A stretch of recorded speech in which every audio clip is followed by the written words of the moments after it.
Interrogation వల్ల చాలా వరకు ఇది పరిస్థితి కంట్రోల్లోకి వచ్చింది. కానీ మీరు పెహల్గాంలో చూస్తే పెహల్గాం ఇన్సిడెంట్ అయిన తర్వాత దాదాపు 1500 మందిని అరెస్ట్ చేశారన్నారు, 200 మందిని ఇంట్రాగేట్ చేశారన్నారు, చివరికి 15 మందిని అరెస్ట్ చేశారు. Sir, did the J&K police carry out these arrest process or did the army? Joint operation అంటే ఆర్మీ అండ్ J&K పోలీసుని అలా వదిలేసే పరిస్థితి లేదు లేదు.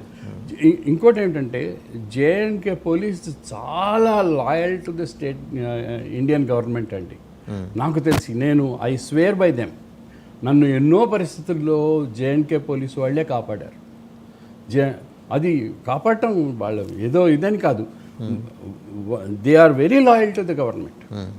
ఒక స్టేజ్లో నేను అక్కడ మేజర్గా ఉండగానే ఒక ఇన్స్పెక్టర్ని టెర్రరిస్టులు కాల్చి చంపేసి రోడ్డు మీద పడేశారు. ఆ శవాన్ని ముట్టుకుంటే మేము ఊరుకోమన్నారు. అంటే కొంతసేపు గడిచింది, ఒక 2-3 గంటలు గడిచిన తర్వాత ఒక పళ్ళు అమ్ముకునే అతను, పెద్దవాడు, ముస్లిం కాశ్మీరీ లోకల్, ఆ బండి ఖాళీ చేసి ఆ రేడీ మీద, పళ్ళ బండి మీద ఆ శవాన్ని వేసుకుని పోలీస్ ఆఫీసర్ని, నేను ఇంత కాలం బతికాను, నన్ను చంపితే తప్పని పర్వాలేదని చెప్పి రేడీ మీద తీసుకెళ్ళి ఆ శవాన్ని పోలీస్ ఇన్స్పెక్టర్ ఇంటి దగ్గర వదిలిపెట్టాడు. అలా ఉండేది పరిస్థితి. ఈ రోజుకి పోలీసులు అంటే వీళ్ళకి ఏం కోపం ఎందుకంటే పోలీసులు they are loyal to the Indian government, okay, they are loyal to Indian constitution. J and K police నిజంగా I will salute them, they are very good. But నా ఇప్పుడు మీరు ఇందా చెప్పిన దానికి ఇప్పుడు చెప్పిన దానికి కాంట్రాస్ట్ ఉంది.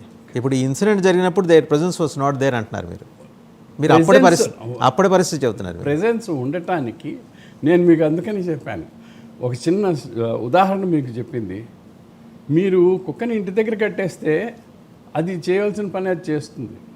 ఇంట్లో కాకుండా ఇంకెక్కడో కట్టేసేది ఎవరు?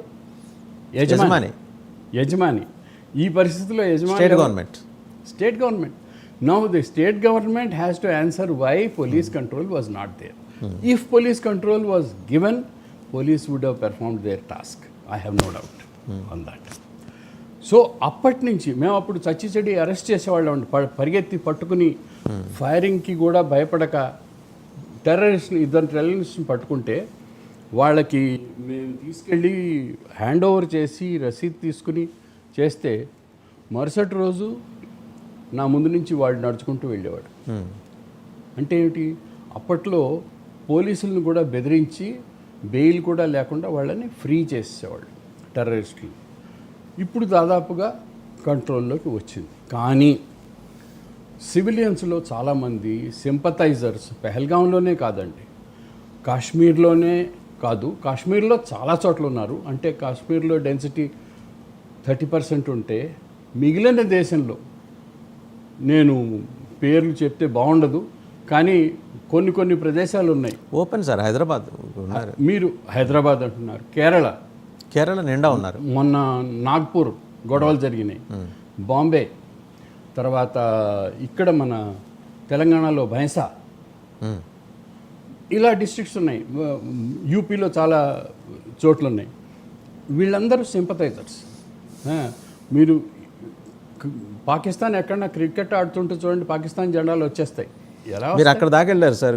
ఆంధ్రప్రదేశ్ కర్నూలు జిల్లాలో నంద్యాలలో మన వాళ్ళు పాకిస్తాన్కి అనుకూలంగా ప్రదర్శన చేశారు వాళ్ళు. అది సో ఇలా ఈ సింపథైజర్స్ ఉండటం వల్ల ఏం జరుగుతుందంటే, వాళ్ళు ఆయుధాలు తీసుకొచ్చి పెట్టిన టెర్రరిస్టులు వచ్చి ఉన్న వాటి గురించి ఎవరు మాట్లాడరు, ఎవరు చెప్పరు.